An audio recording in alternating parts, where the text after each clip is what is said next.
Olá a todos, sejam bem-vindos a mais um podcast da Praça de Pedro. O meu nome é Pedro Perpétua e para este episódio do mês de julho temos um convidado muito especial, o Padre Carlos Carneiro, Padre Jesuíta, que nos recebeu aqui na Casa da Torre em Soltelo, perto de Vila Verde. Esta casa fantástica, com muita vegetação, muitos espaços verdes, uma casa de exercícios espirituais. E vamos já diretamente ao assunto. O Padre Carlos Carneiro é padre jesuíta desde 1995, foi ordenado sacerdote em 1995 e tem-se dedicado à pastoral universitária e juvenil e já foi mestre de noviços, acompanhando o começo da formação dos jovens jesuítas. Se eu tiver a dizer alguma asneira, diga-me. Obrigado, bom dia, Pedro. Foi diretor do Colégio das Caldinhas e foi também diretor aqui nesta mesma casa, da Casa da Torre em Soltelo. É formado em discernimento e é a pessoa ideal para falar sobre a intenção mensal da oração do Papa Leão para o mês de julho. O Papa pede que rezemos para que aprendamos cada vez mais a discernir, a saber escolher caminhos de vida e a rejeitar tudo que nos distancie de Cristo e do Evangelho. E sem mais demoras, mais uma vez, muito obrigado por aceitar este desafio, Padre Carlos Carneiro. Bom dia. E vamos então começar aqui com a primeira pergunta. Para a intenção mensal da oração do Papa, o Papa Leão usou um verbo específico, que é o verbo escolher, o verbo específico para falar sobre o discernimento, que é o verbo escolher. Pergunto-lhe o que significa discernir e porquê este verbo escolher? Porquê é que o Papa Leão usa este verbo? Certo. Eu não tenho a certeza porque é que ele usa de facto este verbo, o escolher. Acho que ele faz todo sentido. Há pessoas que preferem usar o verbo decidir, não são assim tão distantes um do outro.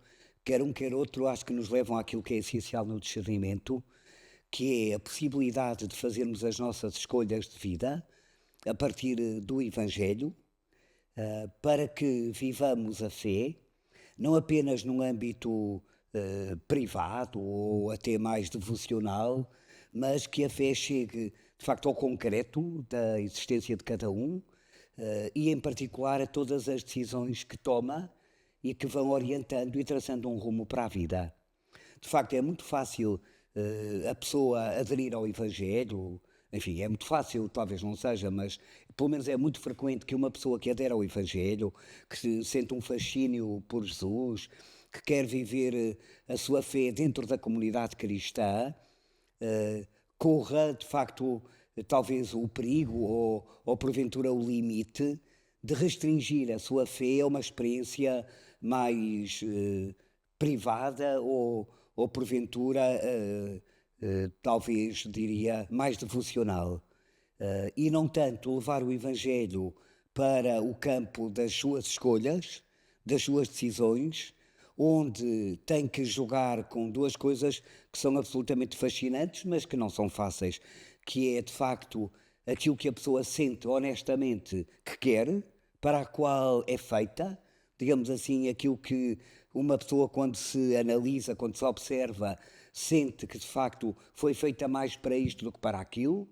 e ao mesmo tempo também quer de facto que esse processo de decisões da vida, porque é que faço esta escolha e não a outra, porque é que vou para a engenharia e não vou para a arquitetura, porque é que agora me caso ou só daqui a 5 anos, as escolhas normais, mas também e sobretudo o que é que Deus faz nestas minhas escolhas. Ou seja, não é chamado, ou porventura é, e como é que eu sei, digamos assim, o que é que Ele quer para mim e de mim. Portanto, é uma coisa que acompanha a história de Jesus e a história dos cristãos, que é viver a vida a partir deste paradigma de o que é que Deus quer de facto para mim. E como é que Ele quer a minha felicidade, não em teoria, mas depois no concreto. E, portanto, como é que Jesus conseguiu descobrir qual era a vontade de Deus para ele e como é que eu também, à imagem de Jesus, vou descobrir o que é que Deus quer para mim. Portanto, o que é que eu quero para mim, o que é que Deus quer para mim e como é que isto se conjuga, se sintoniza e não entra, digamos assim, em conflito. Ou se entra numa fase que depois vai gerar uma outra, que é de uma aceitação, porque alguma coisa se destaca sobre a outra. Eu julgo que este processo, o discernimento é um processo de escolha, em que estas duas realidades se conjugam e que trazem um benefício enorme à vida da pessoa, porque lhe dá um sentido e porque lhe dá um horizonte. O Papa Leão usou este verbo escolher e falou também decidir. Muitas vezes é muito difícil de escolher e decidir neste mundo que é tão rápido, que nós estamos a Sim, ver, um mundo tão caótico.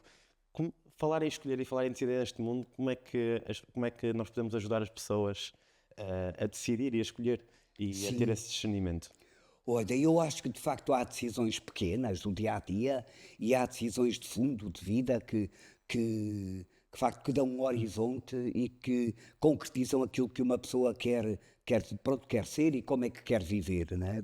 No fundo, as grandes decisões são decisões de fundo. Se a pessoa decide viver a vida no matrimónio, se decide viver a vida de uma forma consagrada ou sacerdotal, se uma pessoa escolhe esta profissão ou outra, se tem uma família mais alargada ou mais pequena. Portanto, são assim decisões de grande alcance. E depois, claro que há as decisões pequeninas, mas eu julgo que em todas, numas e noutras, eu acho que há uma enorme sabedoria em que não seja a vida a empurrar-nos. Nós às vezes dizemos, o tempo é que decide, ou outras circunstâncias é que decidem, e aí eu acho que estamos a abdicar de uma coisa que é absolutamente estrutural, que é maravilhosa, que não tem preço, e que é, digamos assim, aquilo que dá sentido e unidade àquilo que uma pessoa é ou deseja ser, que é a sua liberdade. Ou seja, a liberdade está feita, não nasce acabada, a pessoa tem que a agarrar e que a desenvolver. E como é que cada um de nós aprende e tem gosto de viver a sua vida numa experiência de liberdade, em que cada um de nós, ao fazer as suas escolhas, a concretiza, a aumenta e, portanto, que não vive nem pressionado pelas circunstâncias, nem deixa a outros esse dever próprio de decidir a sua vida. Portanto, que sejam outros a tomar as decisões por mim, que sejam as circunstâncias a resolver, porventura, o que me falta coragem para assumir ou para pelo menos procurar. E, portanto, eu julgo que a coisa mais preciosa da vida é a liberdade para se viver evangelicamente falando, mas isso pede, digamos assim, essa coragem, essa delicadeza de abraçar a experiência da liberdade e de a tentar concretizar. Sabendo que eu acho que é uma coisa que é muito exigente, mas ao mesmo tempo eu acho que é muito vantajosa. Nós temos todos a ideia, certamente que sem má vontade, mas temos todos um bocadinho a ideia de que a liberdade é uma coisa ótima, porque a partir da liberdade eu posso fazer o que quero, digamos assim. Pronto, num horizonte muito vasto de possibilidades. Mas eu acho que isto é pouco.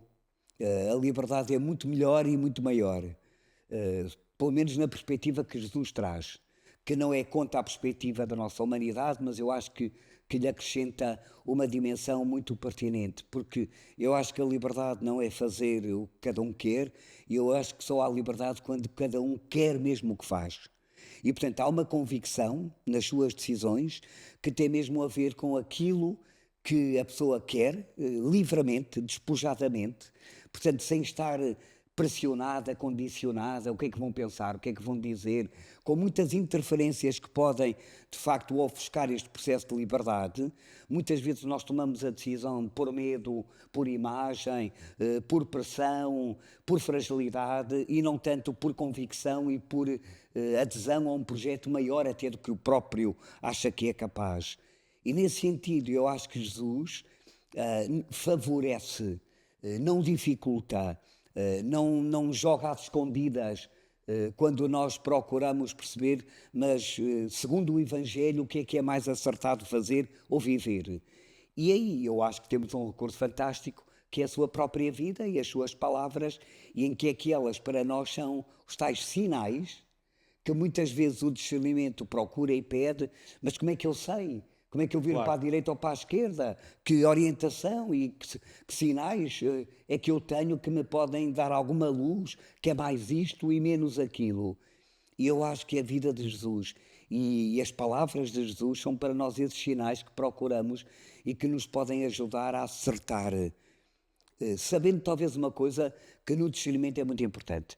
Muitas vezes nós dizemos, e é muito compreensível, nós dizemos que a decisão que eu procurei tomar foi ponderada, foi pensada, foi avaliada, tudo isso faz parte do processo de discernimento, portanto não foi precipitada, foi livre, mas podíamos dizer que essa decisão carece, digamos assim, daquilo que me pode dar a certeza. A certeza de que estou mesmo a fazer o que é certo, estou mesmo a fazer o que é justo. E como é que eu sei? Porque o discernimento é para escolher o que é o melhor segundo a vontade de Deus e aquilo que eu sou capaz, realizando a minha vida num plano pronto, que tem uma dimensão evangélica. E como é que eu tenho a certeza?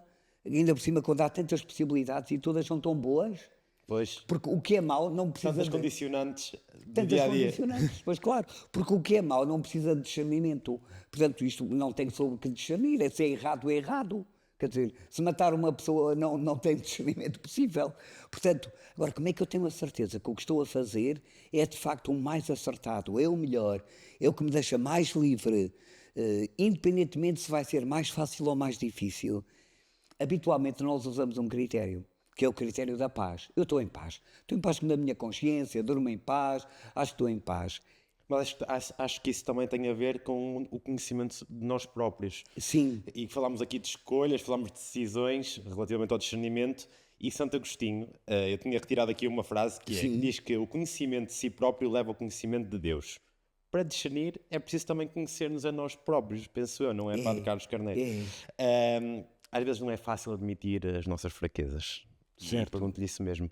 Muitas vezes para discernir é preciso conhecer-nos por dentro. certo, tens toda a razão. Por isso é que eu acho que a paz, sendo um critério necessário, não pode ser o absoluto.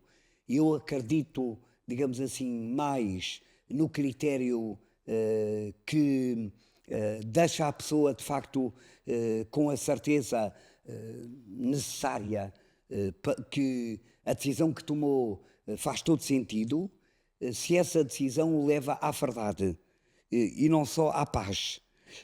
Porque eu posso tomar uma decisão que foi difícil, que até foi amarga, não me está a apetecer, é certa, mas não me está a apetecer, é justa e posso até nem ficar em paz decidindo certo. Mas se ela me levou à verdade e a uma maior gratuidade, a um maior despojamento, à busca também do bem, que não é só o meu próprio bem, mas é o bem dos outros, eu julgo que aí o critério, digamos assim, é mais abrangente do que estou bem comigo ou com a minha consciência. Mas tens toda a razão, porque eu não posso, se eu não quero abdicar nem prescindir de Deus para tomar as minhas decisões, porque há uma história de amizade e eu quero viver a minha vida segundo o Evangelho, portanto não vou prescindir de Deus. Muitas vezes prescindimos, queremos Deus para outras realidades, mas não para as decisões. Também é verdade que eu não posso prescindir de mim, porque uma decisão não é, digamos assim, uma escolha feita em abstrato. E, portanto, eu tenho que conhecer-me, avaliar-me, medir bem as coisas, para ver se, inclusive, aquilo que eu desejo é viável, se aquilo que eu desejo em teoria faz sentido na prática. E, portanto, se eu sou capaz, até inclusive, de realizar aquilo a que aspiro, ou se não sou, que caminho faço para ser possível. Portanto, é preciso também dar viabilidade às opções que eu quero fazer, porque posso ainda não estar sequer preparado para as viver, e são as certas. E, portanto, eu acho que é muito bom, com imensa simplicidade, sinceridade, de facto, fazer uma avaliação sobre quem é que eu sou, o que é que de facto me atrai, me motiva, o que é que eu quero ao tomar decisões, quais são, digamos assim, os objetivos que me mobilizam. E aí eu acho que, digamos assim, o amor cristão, eu acho que é um benefício gigante. Porquê? Porque está sempre a combater, digamos assim, os nossos egoísmos mais subtis, as nossas decisões um bocadinho mais, menos despojadas, mais egoístas. Não que a pessoa não tenha todo o direito e a legitimidade de pensar no seu próprio bem, só que, de facto, o Evangelho é completamente altruísta e, portanto, coloca como caminho de felicidade o bem do outro, que nunca é contra o meu próprio bem, mas, de facto, desejar, ainda que não se consiga em pleno, viver essa forma amorosa que Jesus nos deixa como capacidade de existir e de nos realizarmos, eu acho que é muito mais do que fascinante. E, portanto, é possível, é concreta e acho que nos dá uma largueza de vida nas opções que fazemos, em que, digamos, constatamos que o Evangelho é prático, é concreto, é real e não só somos, digamos assim, cristãos porque em teoria aderimos a uma proposta, mas porque na realidade a estamos a procurar concretizar nas decisões que geram relações. Isso é muito bonito, porque todas as decisões, todas as escolhas, mesmo que sejam só quase de mim para mim, eu vou decidir esta licenciatura, ou vou estudar isto, ou e não aquilo, parece que isto é de mim para mim, mas de facto nunca é. É sempre de mim para outros. Só que esse autoconhecimento vai levar, parece-me, uma coisa muito acutilante na vida, que é o discernimento vai pedir uma intimidade. É muito bonito, porque pede de facto uma intimidade, não pede uma superficialidade, pede uma intimidade de cada um com Jesus, porque senão é apenas um critério longínquo. E portanto é dessa intimidade que eu me vou perguntar, ou que sim, que eu vou procurar como é que eu vivo mais o Evangelho. E isso eu acho que é muito certo e sério. Portanto, como é que eu vivo o Evangelho? É desta maneira ou da outra? Porque há muitas e todas são boas. E portanto, no meu caso, como é que eu vivo o Evangelho? O que eu posso dizer, mas eu não estou a ver como é que isto que eu estou a desejar, e que até me surpreende, a ser possível. E muitas pessoas, num primeiro tempo de discernimento, vivem a surpresa de uma hipótese. Eu nunca pensei, isto não é possível, isto não é viável, logo eu, comigo, seja o que for. E, portanto, há uma surpresa.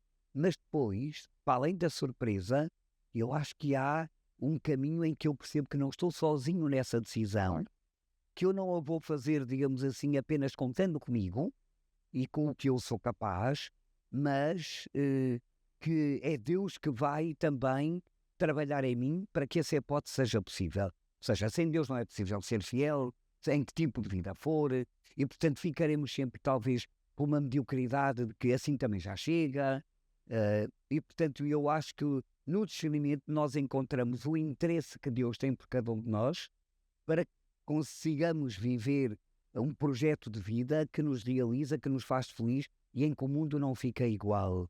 O Padre Carlos falou agora, até agora, falamos sobre escolhas, sobre decisões, sobre conhecimento interior, e agora está a chegar aquilo que eu queria mesmo falar consigo, que era a vontade de Deus. Na realidade, na infografia da intenção do Papa, temos uma frase que é: discernir é tomar uma decisão de acordo com a vontade de Deus. Como é que nós podemos descobrir esta vontade de Deus no dia-a-dia? Certo. Olha, não é fácil. Aliás, para muitas pessoas é de uma das coisas mais enigmáticas, digamos assim, e até quase impossíveis na experiência da fé. Pronto, eu conheci Jesus, fiz a minha formação cristã, posso rezar todos os dias, frequento a comunidade e vou à igreja, procuro ser honesto, inspirado pelo Evangelho, mas muitas vezes não temos essa preocupação como objetivo de vida, que o que eu quero é conhecer a vontade de Deus e corresponder. Mas como é que eu vou saber qual é a vontade de Deus? Eu nem sei qual é a minha. Ainda não sei muito bem que sequer qual é a minha. Tanto acho que podia ser isto como aquilo. E quando me decido por aquilo, fico na dúvida se será o certo. Uma das coisas mais interessantes do discernimento é porque essa, digamos assim, essa escolha nunca é muitas vezes óbvia e de tal maneira determinante que não deixa nenhuma dúvida. E portanto muitas pessoas até duvidam que o seu discernimento foi bem feito porque se inclinaram a uma decisão e depois parece que permanecem algumas dúvidas. Será, não será, desta maneira ou da outra? Agora, como é que eu sei qual é, de facto, a vontade de Deus para mim? De facto, eu acho que há um caminho para ir descobrindo aquilo que Deus quer para mim, que eu acho que tem muito a ver com a proximidade com Jesus. Acho que é por aí que se descobre, é numa experiência de amizade, se vê quem é quem e o que é que cada um quer fazer com o outro. O que é que dois amigos que se entendem lindamente querem um do outro e um para o outro, e como é que, de facto, eles se vão tornar aliados. Como é que duas pessoas que gostam muito uma da outra e podem até colocar a hipótese de um projeto de família, de casamento, e portanto, como é que depois isso se vai concretizar e vai acontecer. Eu acho que é através da ponderação sobre a realidade daquilo que nós chamamos examinar a consciência em detalhe, averiguar por dentro o que é que eu sinto, o que é que eu penso, o que é que me motiva, o que é que eu quero atingir com as decisões que faço e em que é que o Evangelho entra nelas. E, portanto, em que é que a palavra de Jesus me toca verdadeiramente e que me pode surpreender porque não estaria à espera. E, portanto, porque é que eu me identifico mais com esta faceta de Jesus do que com a outra? Agora, eu acho que a vontade de Deus nunca é uma abstração. Numa outra pessoa, excepcionalmente, é muito clara. Parece que Deus toma a iniciativa quase de fulminar a pessoa e dizer: é isto que eu quero. E de repente torna-se óbvio. Desculpa, às vezes isso também acontece, mesmo em decisões entre duas pessoas iguais, entre seres humanos. O que é que hoje para mim é claro que tenho que casar contigo e ontem não era? O que é que aconteceu? É difícil de explicar, mas eu sei que de facto houve uma junção de fatores que me foram levando àquela clarividência ou àquela vontade. Portanto, é um caminho que foi feito e que está a gerar alguma coisa. E, portanto, às vezes é verdade que Deus toma a iniciativa de ser quase que taxativo com esta pessoa. É isto. E a pessoa não duvida. Claro. Pronto, tornou-se claro. Muitas vezes não, é muito mais por um processo de busca, que não é tanto de, como às vezes podia parecer, de prós e de contras. Para isto, para esta decisão tenho isto a favor, que é muito mais um nexo. Eu acho que é muito mais uma propensão. Até porque muitas vezes uma pessoa descobre, sei lá, que a vontade de Deus para si é casar, quando ela punha justamente muitas outras hipóteses para a sua vida. E porque é que aquela foi mais determinante? Ou por exemplo, a de ser adra, ou porque é que isso foi mais determinante quando era tão sério e profundo e tão belo a hipótese da pessoa constituir uma família ou uma opção matrimonial.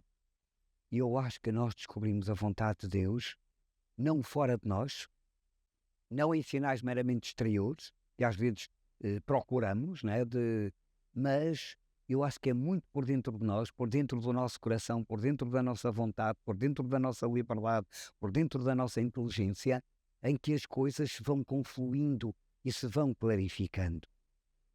Portanto, eu acho que isso, e quase que chegamos, digamos assim, ao estruturante no discernimento, sem isto não é possível, que é uma liberdade enorme em relação a todas as minhas hipóteses. Aquilo que Santo Inácio chamava a tal indiferença, que hoje é uma palavra que tem outro significado, portanto seria uma equidistância, uma liberdade muito grande de não querer mais uma coisa do que outra. E, portanto, como é que quando eu retiro aquilo em que eu não estou a ser tão puro, para que possa decidir livremente. E, portanto, os meus pequenos interesses, os meus pequenos objetivos, tenho mais jeito para isto do que para aquilo, sinto que ali vai ser mais fácil ou ali não vai. Portanto, como é que eu faço esse trabalho de purificação para, de facto, estar capaz de acolher qualquer hipótese sem estar condicionado até pelo que gostava. E, portanto, muitas vezes o que eu escolho até nem é o que mais gostava, Claro. mas é aquilo que me parece que tem mais a ver comigo também não é, Deus nunca nos pede só aquilo que custa mais, já agora Claro, é o que sim, custa mais. Não, compreendo. não é o que custa mais nem o que custa menos. É aquilo onde eu sinto que de facto me vou realizar servindo o Evangelho. E portanto, como é que o Evangelho se vai concretizar em mim numa faceta da vida de Cristo? E portanto, não há concorrência entre escolhas, são todas boas se forem tomadas em Deus, nenhumas são mais realizadoras do que outras. Claro. Não há escolhas para uma felicidade de primeira ou felicidade de segunda. Ah, o que tem que haver, e é muito difícil, é esse trabalho interior de despojamento. Todos temos uma inclinação, eu acho, quer dizer, o que é natural e bem, sei lá, então eu quero me casar, por exemplo, ou eu quero ser pai, ou quero ser mãe, ou quero ser uma pessoa de sucesso na profissão, e o que é que mal tem? Pelo contrário, não é? Tem mal nenhum. Não tem mal nenhum. E, portanto, são escolhas básicas e estruturantes da vida. Outra coisa é quando já entramos num outro plano, em que não é fácil, porque eu tenho que me libertar, digamos assim, daquilo que considerava estável e óbvio, para colocar todos os cenários em cima da mesa, inclusive este que falava também, para ver de facto o que é que faz mais sentido, fazendo tudo sentido. Fazendo tudo sentido. Mas o que é que faz mais sentido? E eu acho que muitas vezes depois há uma pequenina inclinação, vem sempre por uma identificação com Jesus. E eu acho que isso ehm, é muito grato neste sentido. E portanto, não sei se é muito facilitador, mas de facto é muito grato. Portanto, a vontade de Deus vai-se descobrir na própria vontade, mas quando ela está livre, quando ela está purificada, quando ela deixou de ter interessezinhos, ou lógicas, ou de facilidade. Pode haver ajudas, que neste caso, por exemplo, com os próprios exercícios espirituais que estão diretamente relacionados com o discernimento. E eu queria lhe perguntar, já estamos a caminhar para o fim do nosso Sim. podcast, está a ser uma conversa fantástica, muito conhecimento sobre discernimento, e queria lhe perguntar o que são os exercícios, para quem são, onde é que se podem fazer e o quão importantes são, então, para discernir. Olha, tens toda a razão, porque o discernimento nunca pode ser feito cada um só consigo. O discernimento é, de facto, lá está, que Deus entra em cena e entra em jogo, muito a partir da vida de Jesus, que a Igreja também entra em cena, e portanto, porque é sempre um discernimento para o bem, digamos assim, da família, da comunidade, não só para o próprio bem da pessoa, e claro, não se pode prescindir do próprio. Portanto, o discernimento pede sempre estas três realidades: Deus, a comunidade, a Igreja e a própria pessoa. Porque nunca é apenas para o bem do próprio, mas é para o bem do mundo. No fundo, o discernimento tem uma pretensão que não é fácil, que seria, com todas as minhas decisões, eu estou a construir o reino de Deus. E, portanto, não estou a construir o reino de Deus quando estou só a ajudar um pobre, ou quando estou a atravessar-me por uma causa para defender alguma coisa que está a ser injusta. E, portanto, estou a construir em tudo, não só a nível de cada um pessoal, mas a nível das estruturas, das organizações. De facto, estou a transformar o mundo em reino. E isso é um trabalho muito árduo de uma vida, de facto, inteira. E pronto, e que vale muito a pena, mesmo que a pessoa não consiga tudo. Portanto, o discernimento, tens toda a razão, nunca é feito só cada um com a sua consciência e com o seu mundo e com os seus botões. É muito importante que entre outras pessoas, que entre pelo menos mais alguém que me confronte, que me alargue os horizontes. Não deve ser feito sozinho. Não deve ser feito sozinho. Embora tenho que reconhecer que há imensa gente, se calhar a maioria dos cristãos, faz discernimentos sozinhos, de si e consigo, com a sua consciência, procurando o que é reto, procurando o que é o melhor, procurando ser fiel à sua própria consciência e a Deus, mas de facto a pessoa tem muito mais vantagens, digamos assim, se joga em equipa do que se joga sozinha contra a parede. Está bem, a pessoa pode jogar contra a parede sozinha, isso não é contrário, mas de facto o jogo faz-se com outros e o discernimento faz-se também com outros, e às vezes é verdade que entra Deus, entra o próprio, mas a comunidade não entra, a igreja não entra, a família, digamos assim, não entra. Como é que um pai que está a tomar uma decisão pode prescindir, se for o caso, que lá está, que tem uma mulher e 5 filhos, e portanto o seu bem não pode prescindir do que é o bem também para todos. Os exercícios, de facto, que têm uma marca muito forte, podíamos quase dizer que é a linha que os atravessa, do princípio ao fim, que é a linha do discernimento, pretendem favorecer em cada pessoa a experiência de um enorme despojamento, de uma enorme ordenação, diria Santo Inácio, ordenar efetivamente a vida. Ou seja, onde digamos assim, há mais risco de haver menos justiça, menos equilíbrio, menos ponderação, é numa das coisas mais fascinantes da existência humana, que é todo o seu mundo afetivo. E, portanto, estar a pensar que eu vou tomar decisões em que o meu mundo afetivo não entra, claro que entra, e entra radicalmente. Agora, como é que também o afeto pode, de facto, ser trabalhado para que não seja apenas um impulso, um desejo, digamos assim, sem fundamento, sem estrutura.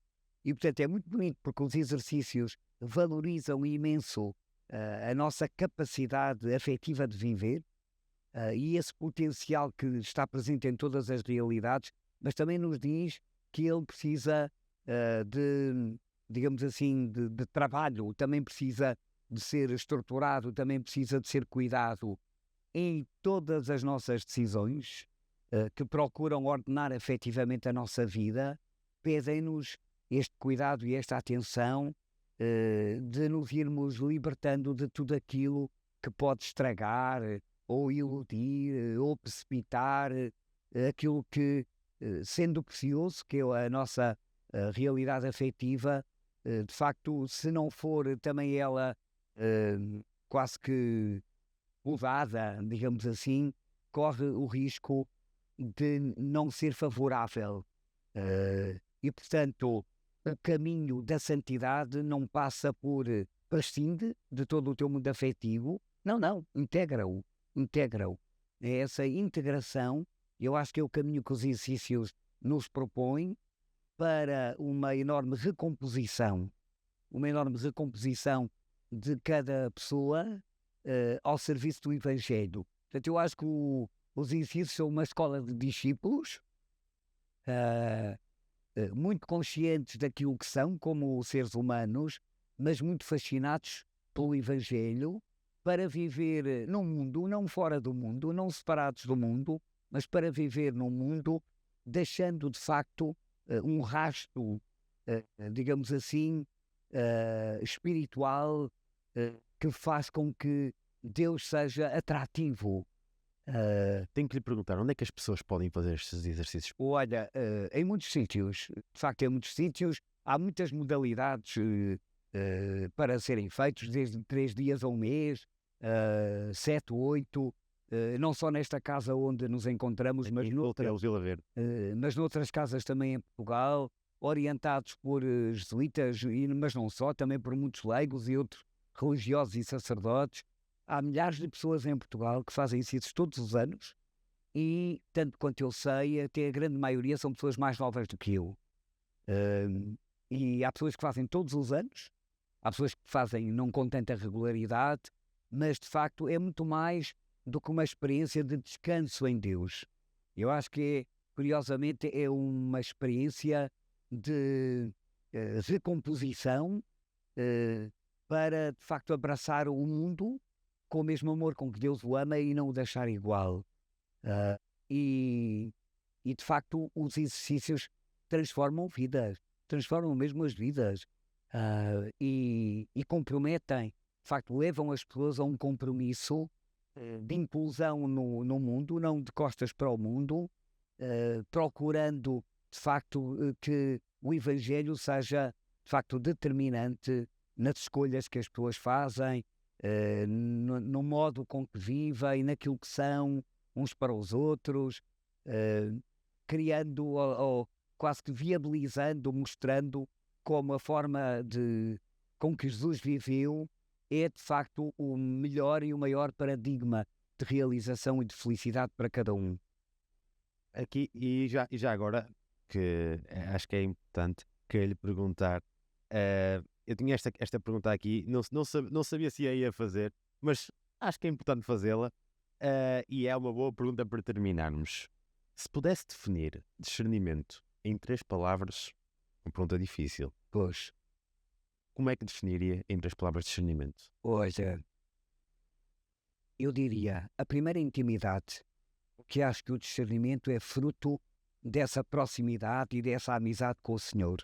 E, portanto, para que ele exista, para que eu queira fazer uma escolha segundo o Evangelho, eu tenho que cuidar, que desenvolver, que incentivar uma relação de amizade com o Senhor. E, portanto, acho que o discernimento é, digamos assim, uma experiência que vem da oração, eh, que vem mesmo desse encontro verdadeiro e íntimo, sem defesas com o Senhor.